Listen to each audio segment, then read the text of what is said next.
Welcome to Only Human. It's your host, Johannes Harrison. So happy to be with each and every one of you today as we dive deeper into staying human. Advisors, we have to do it. We got to stay human. In the world of technology, it is our humanity that separates us from the rest. Yes, we will lean on technology because we need technology, but it will not replace us. Say it with me. Oh, never mind. You don't have to say it with me. But if you said it out loud, thank you for saying that. I have with me today a new friend, Ashley Kwame. She is a licensed marriage family therapist. Is that right? Yeah, Okay. you got it. You got it. She is also, I got to read these, a certified financial therapist, a financial behavior specialist. So she's swimming in my lane here as a behavioral financial advisor. And we are going to have an amazing conversation discussing how, as advisors, we get to focus on EI more than we focus on AI. And I know it sounds like I'm seeing an old MacDonald, but we'll get into what those acronyms mean shortly. So, Ashley, welcome to the show. Thank you, Johannes, for having me. So glad to be here. Indeed. So before we dive into our topic, can you give us a little bit of history of your journey into financial services and then how that just molded into therapy and basically being an advisor therapist? I guess that's what we could call you at this point. Sure, we'll go with that. Yeah, I'm okay. I'm okay with that. Yes. I started out, my home discipline is in the mental health space. So went to school for psychology, master's in marriage and family therapy. And, very early on, like high school, time frame was always fascinated by relationships, just how they work. So, not necessarily always romantic relationships, but just relationships in general. Like, why are some good? Why are some not great?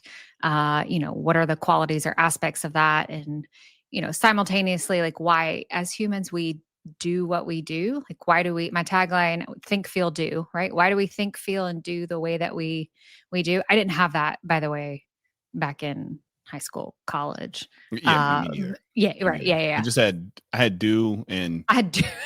I do. Maybe I don't even think. think I was supposed to think much. It was just do. Maybe think on some days, No, it but wasn't there. think. It was always what were you thinking? Yeah. But Oh, I was never prepared to think first. It was just go Uh, do it. And it I was don't like, know, wait, what were you Johans. thinking? That feels like a mama statement. Like the what were you think? I don't know, but we won't go there. It's not We're not about we going to won't go there. So this is we not won't. my therapy session, or It's is it? not. You know what? That's maybe for a later recording. We Okay. we we could do that, Oh no, we're turning but. the recorder off for that. But go ahead. Okay, all right.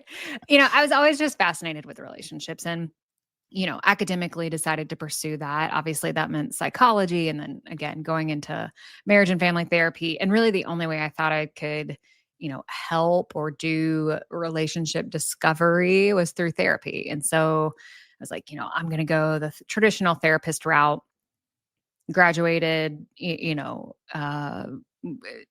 flew off to Korea. Clayton was in the army at the time, did all kind of the typical mental health licensing and started my private practice in 2014, and specialized really just in couples and blended families at the time. And, money shows up in those relationships. I don't know if you know that, but money shows up in those Money. It tends to. It likes to hang around where people are. I've learned.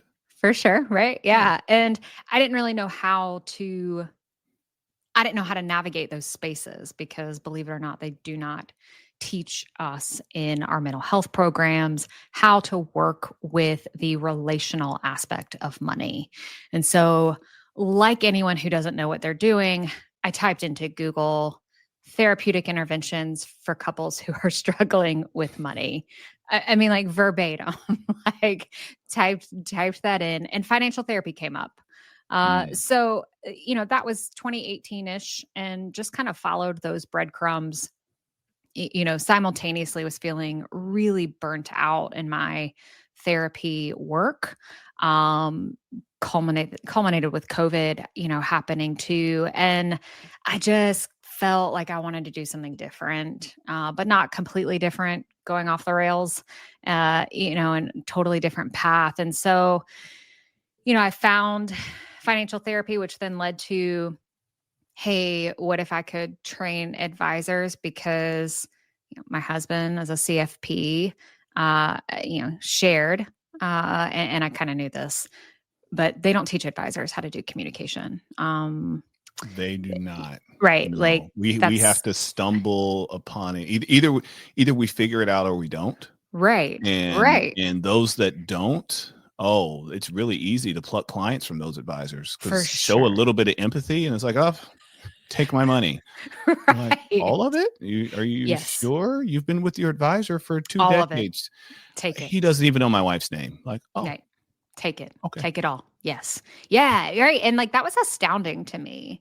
Kind of learning that, especially since the work that you guys do as advisors, I mean, it is deep. Like it's just deep work and it's very intimate. And so, anyway, I was like, maybe I'll do some training. And then one day I just kind of had this crazy thought and I was like, hey, as a therapist, like, what if I just worked inside of like advisory firms? Like, what would that look like? And kind of explored that. And Johans, that has just exploded in a very good way. And it's, really kind of where I am now in that primarily, I'm not practicing therapy anymore. And I now full-time work for and work within other advisory firms. It's amazing.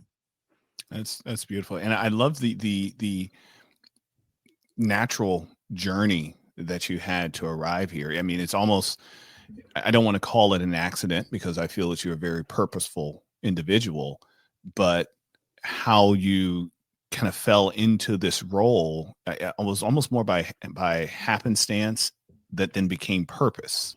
Yeah.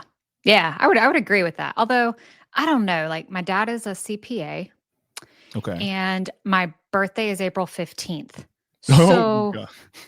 So happenstance. that's why you need therapy. I understand. I get it. Yeah. So Yeah. happy birthday, Ashley. Yeah. Yeah. I will now make sure that I text you on your birthday. Please. Thank you. I will. I did learn, how to use that to my advantage. So please don't feel too bad for me. Okay. I did learn at an early age how to use that to my advantage. But in some ways, like it's comical and it almost feels like maybe this is just where I was supposed to be all along and just didn't really know it. Indeed. So thank you for sharing with us your journey to where you are today. And I want to transition into our topic for today because I feel, especially in the state of our economy environment, the political environment, the things that are happening to our industry as well, everything that's been happening with DEI rollbacks and all that fun stuff, that it is causing a lot of individuals to be a bit more emotional than usual is what I'm finding. I'm finding that my meetings I'm having with clients, I'm spending a lot less time talking about numbers and a lot more times talking about EI, the emotional intelligence. And so less time even focused on the artificial intelligence. And I feel that if advisors, this is a great time for advisors to really hone in on their EI skills, emotional intelligence skills, and also an opportunity to teach some of those emotional intelligence skills to their clients as well to help build a common language for them to be able to speak. So with that, let's just start with defining emotional intelligence. So can you share with us the, I guess, textbook definition? You would know that better than I, of emotional intelligence. Yeah.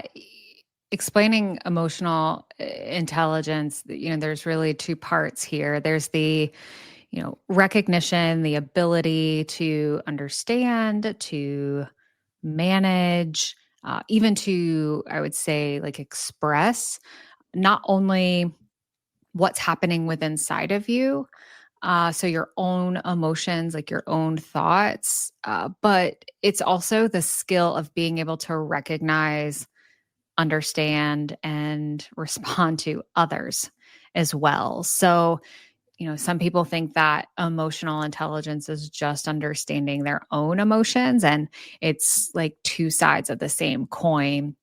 It's being able to understand, manage and respond like to your own, but also to others as well. I could not agree more. Where do you find that advisors that want to learn about emotional intelligence, where do you find they need to begin their journey of understanding their own EI? Well, okay. So there's the therapist answer, and then I think that there's the answer that probably advisors likely would respond to. Okay. So my biased opinion is that therapy can be a great place to explore that. You know, the misconception that you have that in order to go to therapy, something has to be quote unquote wrong and like detrimentally like wrong is not true. We can go to therapy for self improvement to include understanding and increasing our own emotional intelligence. Now, I get that's a bit drastic, but that is a place to start. And again, I'm biased. I think it's a wonderful place to start.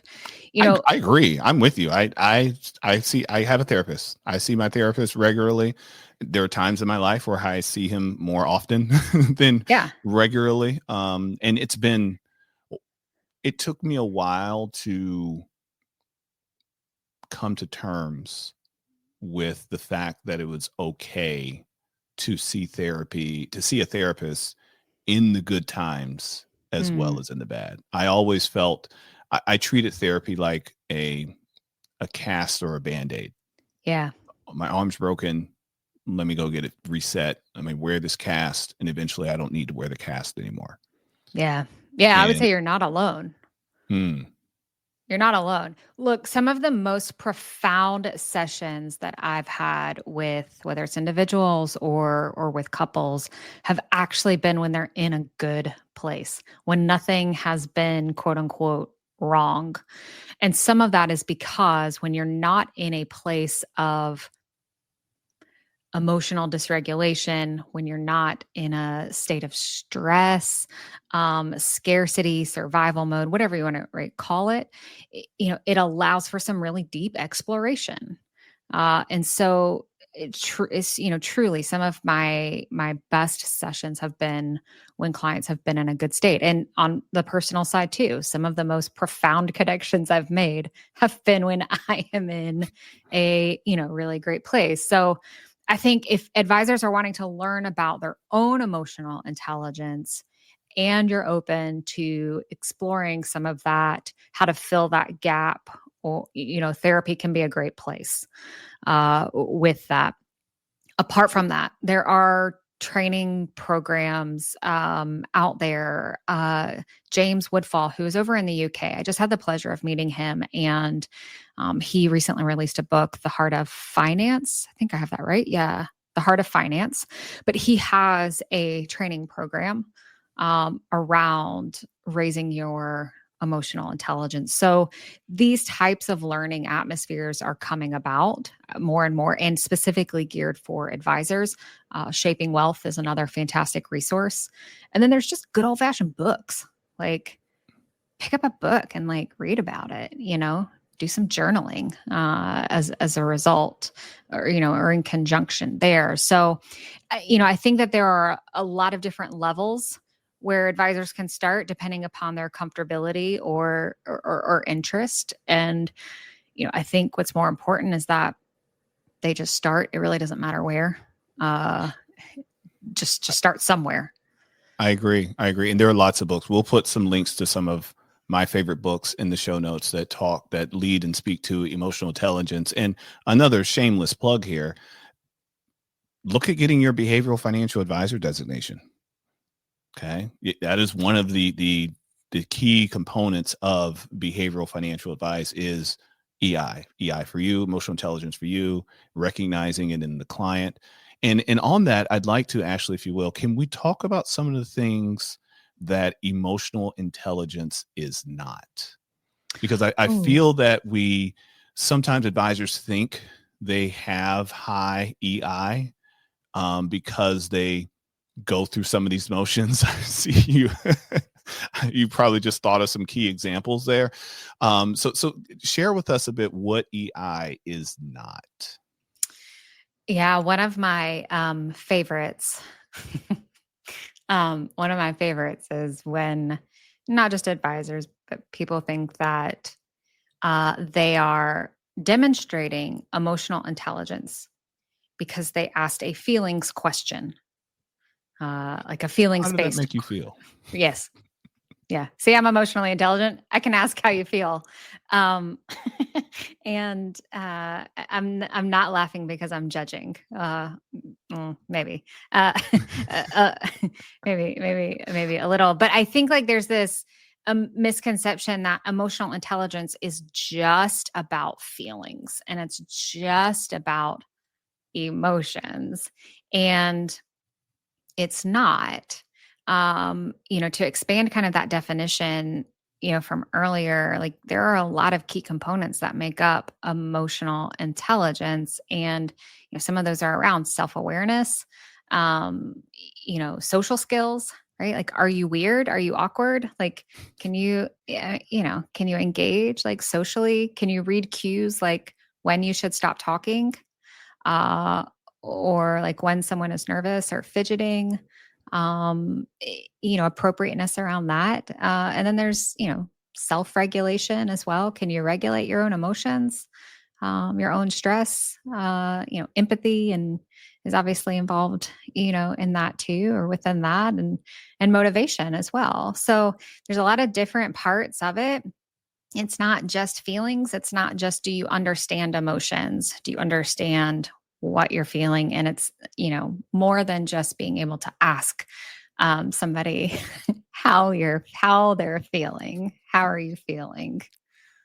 We're going to pause for just a second there, Alex. That was our hot take. Ashley, that was it was about 15:30. I already kind of forgot what you said, but it was great. When you were saying what EI is not, but it was so good. I got goosebumps.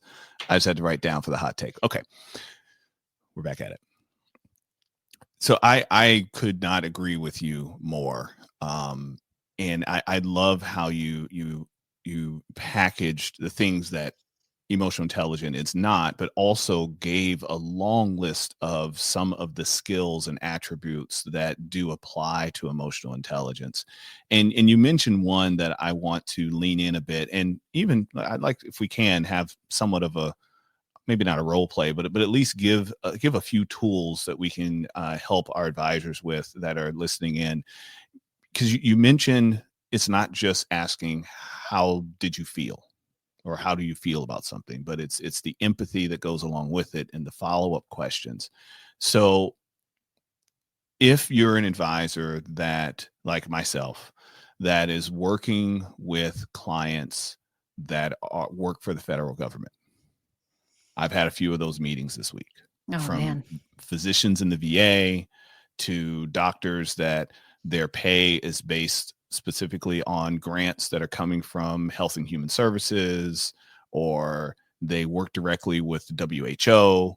So when you have a client that is coming to you and they're bringing this news that's coming, and they may not even be directly affected yet, but there's a chance that they could be. What are some of the questions that a high EI advisor can ask to not necessarily provide answers, but to just help recognize that the client is having some emotions and demonstrating their intelligence and being able to recognize them? Yeah. So taking two of the aspects that I mentioned earlier, self awareness and social skills, and kind of combining them, you know, whether it's a situation like this or something else that's obvious, naming the observable, like stating, kind of what is going on, having the awareness to know, hey, this physician that's coming in, he works for the VA. There's a lot of stuff going on right now, and maybe they've said it or maybe they haven't. Having the awareness and skill to know, I should probably just check in and just ask, how are you? Like, and so maybe what that sounds like is, if you're my client, right, Johans, hey man, I'm really glad, it's good to see you. Man, Good to I've see you been, too, Ashley. I've been hearing, I know that there's a lot going on here kind of within the federal government system and everything that's going on. And yeah, look, hey, as a VA doc, like I don't know how that's impacting you or if it is, but before we kind of jump into the agenda, I would love to just kind of check in, like, how are things on that front? Like, are you seeing any impact? Like, how are you doing? Like, how are you hanging? Mm. So you know what I love about that, Ashley? That was a very open-ended question. You didn't ask me, "Am I okay?" So I can say yes or no. Right. Um, you didn't say, "Hey, is there, are things good with you?" You didn't ask a question that gives the answer in the question, because that Yeah. gives me a reason to not engage and say, "Oh yeah, they're fine." If you say, "Oh, things good," yeah, things, it's weird, but it's okay. But that Yeah. open-ended question gives me an opportunity to open up and Yeah. share what's going on. Um, what would you say? I'll give you an answer, and I'd be curious to your follow-up question. Ashley, I appreciate you asking that, and it's been crazy. The biggest problem is that right now we're in flu season, and the hospitals are just full of people, and that's really all that I've had to focus all of my energy on. And I'm hearing the news, and I know that things are probably going to change. I hope that things are going to be all right with me, but I've really thought about maybe I should consider a non-government job.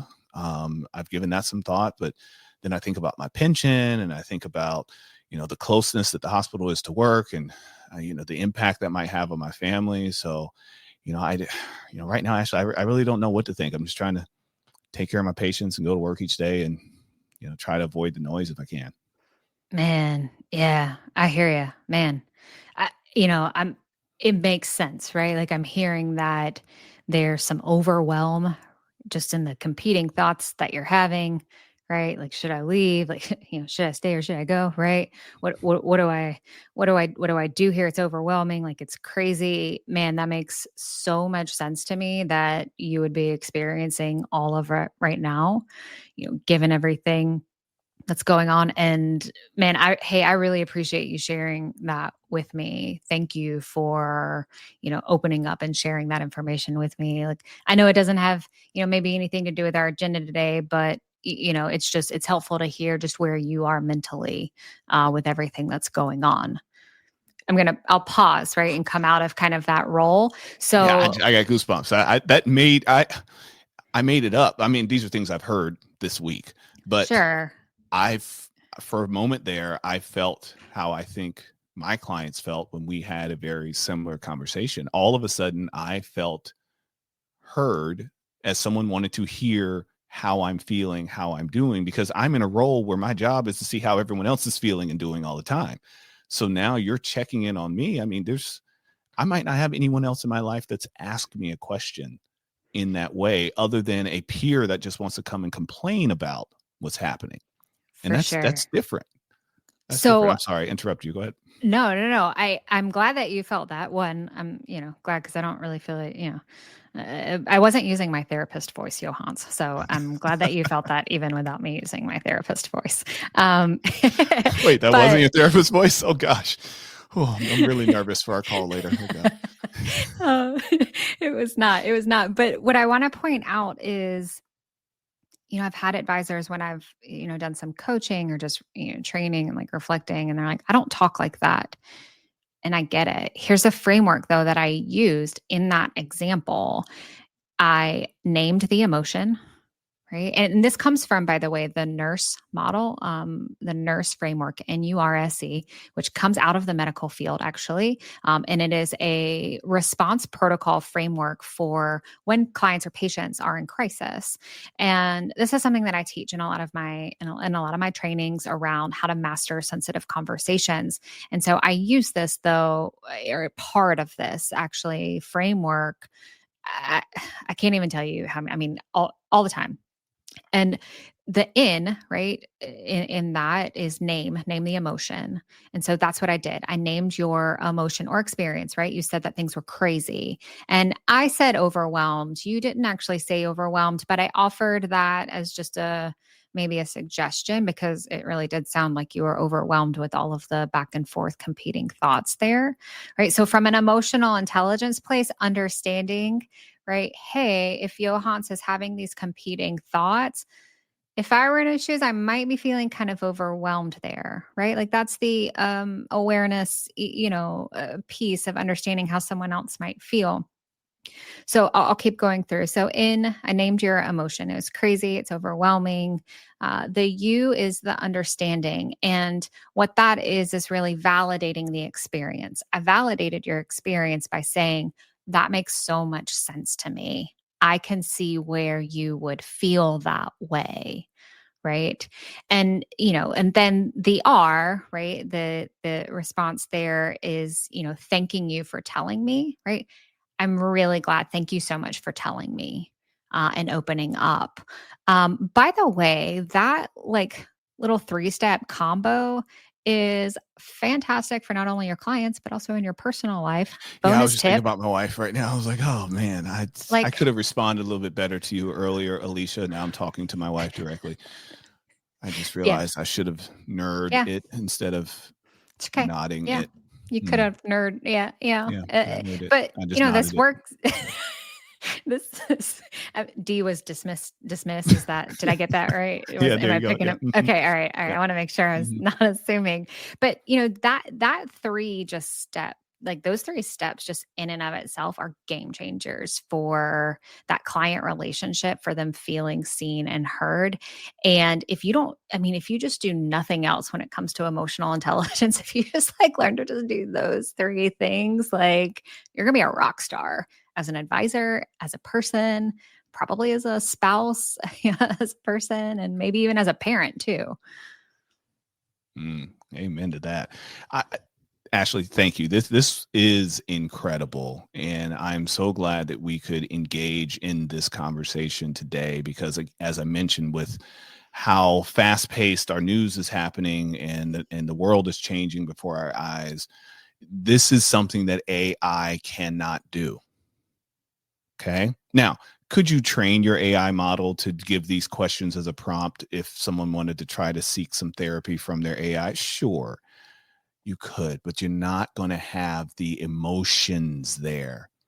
Okay. That is the human part. The human part is the emotional connection to the other human. Yeah. And Let yeah, me when it comes, go ahead. I was going to say, here's kind of I'm hearing this a lot more, and that AI models, they can validate someone's feelings. And, sure, like if you type into Chat GPT, like, hey, I'm having a bad day. Can you validate my feel? Like, I mean, sure, like as you said, they can train it. But here's the thing when it comes to human connection, like we are wired that way from a brain standpoint, from an evolution standpoint, like we are wired for human to human connection.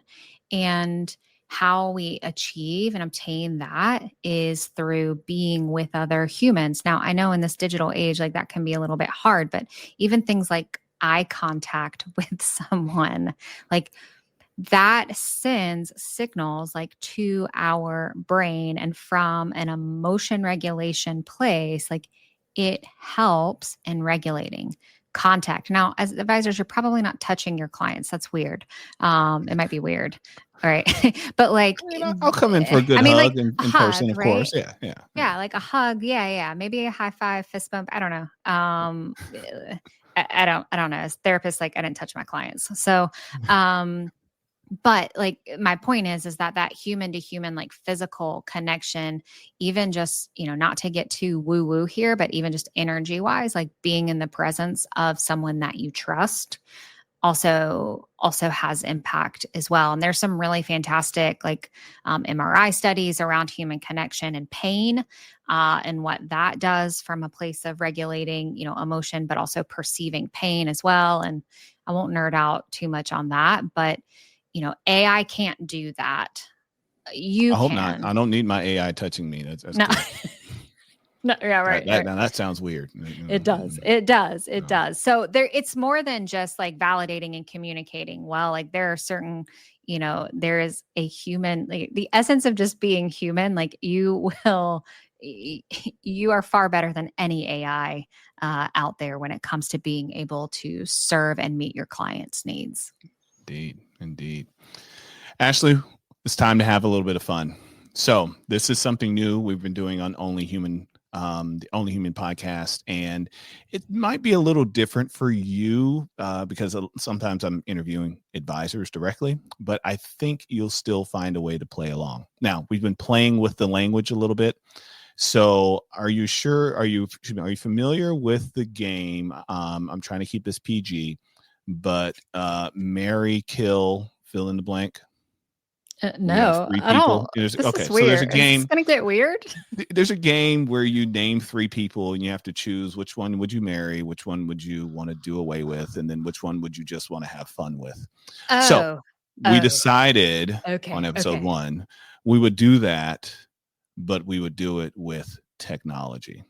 okay, So I okay. want you All to right. think about technological tools that you use or that you know your Okay. husband uses as an advisor, and you hear him complain about it. So I want you to think of a technology that you will stay married to. It's awesome. It's great. I want you to think of a technology that you would love to divorce. Like, no, we don't need this technology anymore. And then one that just probably needs a little bit of counseling. And yes, we are calling tech and apps out right here on this podcast. Come at me, bro. Let's go. So, what is the one technology, the one application that you use that helps you in your business or helps you, or that you know your husband uses that you know you absolutely cannot do without and love it? All right. So I don't know about Clayton. But for me, Notion has Okay. been a game changer. So now again, keep in mind, like Notion is serving as my CRM. I'm not an advisor, so I don't need some of the stuff that you guys have. Notion's been a game changer though for me because of the different aspects of work that I do. Podcast, the servicing of firms, speaking. So I like it. I'm also creative and visual, so I like that I can make it my own. I will stay married to Notion for as long as it will have me. Uh, Beautiful. yeah, yep, Beautiful. Notion. I've heard lots of great things about Notion. It's a, for those who don't know, Notion's a project management tool, essentially, is the best way to describe it. All yeah. right. What technology do you need to file papers for and just get them out of your life? Mm, mm. I would say, I would say, okay, so we're coming up against maybe like there's probably two here Okay. that I would like it to be different. Zoom is one. Mm. Uh, Oh, that's a new one. Okay. Okay. yeah, Interesting. yeah. There's just some things that I wish it would do better. I wish it would do Mm. better. I wish it would be better anyway. And I'm kind of like on the fence about it tech wise. Mm. Tech wise, I'll say that. And I think I'll just leave it there. I think like Okay. right now I'm having a difficult relationship with Zoom. We're probably going to go to marriage counseling so that we can Okay. determine whether or not we're going to stay together. I know a good therapist. Thank you. Actually, that might be a conflict of interest. And which application or technology do you just need to have some counseling? Like, you want to stay together, but they need some counseling right now. They could really use some help to make sure they don't end up in divorce court.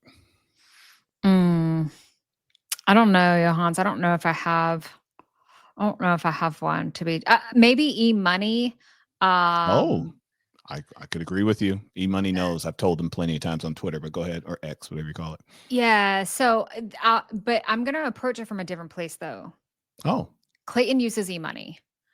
I have e-money as a client. mm, And so from my end, on the client end, I'll speak to it from that. Um, yeah, like I'm not thrilled about the client end experience there. thank you. So, but I won't speak for Clayton. That's not I'm not I speaking for will. Clayton. We're You not can. thrilled about your client experience. There, I Yeah. said it. Thank you. And finally, Ashley, just to learn a little bit more about you personally, tell us, either if you're a TV watcher, great. What episode? What are you watching right now? Or if you read any books for fun, what are you reading for fun?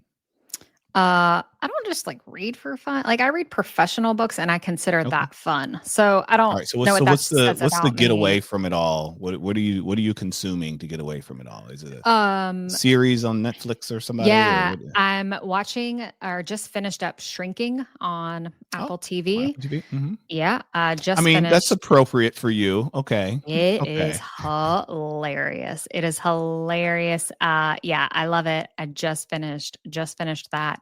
But I actually listen to a lot more music. Oh, okay. So I enjoy What do you have music. in top rotation right now? Anything but jazz. Um, Okay. anything but jazz. Right now, I've been on a little bit more of an acoustic kick. So Mm, taking it back to like Jack Johnson and Dave Matthews, been a little bit more on an acoustic yeah. kick right now. So Dave Matthews just yeah, went to the Hall of Fame. Shout out to Dave Matthews. yes, I know. Yeah. Yep. During those days when I was not thinking and just feeling and doing, went to a lot of his concerts. So I'll just leave I that did there. too. I am official. I was a Dave head as well. That was me. Yeah. Hmm. Yep. I'll just Yep. leave that there. And Yep. Yep. I'm sure sadly, sadly, those days are gone. I'm sure we were some, what do you call them? Dancing Nancy's Yeah. We probably saw each other. somewhere out in the field. We Yeah. probably saw each other. Yeah. Yeah. Yes, indeed. Indeed. Ashley, if there are any advisors that want to learn more about your services or any firms that want to learn more about what you do, how can they find you? Yeah. I hang out on LinkedIn a lot. So you can find me on LinkedIn, Ashley Kwame. My podcast, Planning and Beyond. You can go check that out. Reach out to me through there. My website, which is beyondthefp.com.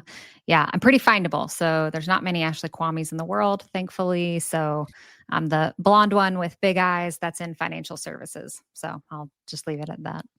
I love it. I love it. Well, Ashley, thank you so much. And thank you to Matt Holloran for introducing Ashley and I. Ashley and I were actually in a podcast workshop together. If y'all want to learn more about that, reach out to either one of us. We'd love to introduce you to Matt. If you think about starting a podcast, you have one that needs to get revamped. What was it, a 6-week course? I think it was. Well, we Yeah, did it every other week, but six six session sessions. So course. it was over Yep. about 3 months. Oh, incredible. So if you've noticed that I've stepped it up a little bit, that's thanks to Matt, and that's thanks to Ashley as well, because we worked hard together to sharpen each other in the field of podcasting. So again, thank you everyone for joining us on Only Human Podcast. Thank you, Ashley, for being our guest. And everyone, let's raise your emotional intelligence just a little bit. Pick up some of the tools. Try the NUR instead of the NUD, like I did. Try the NUR. If you want to learn more with the S and ER, reach out to Ashley. I'm sure she'll love to help you learn more about that. Until next time, y'all take care. All right.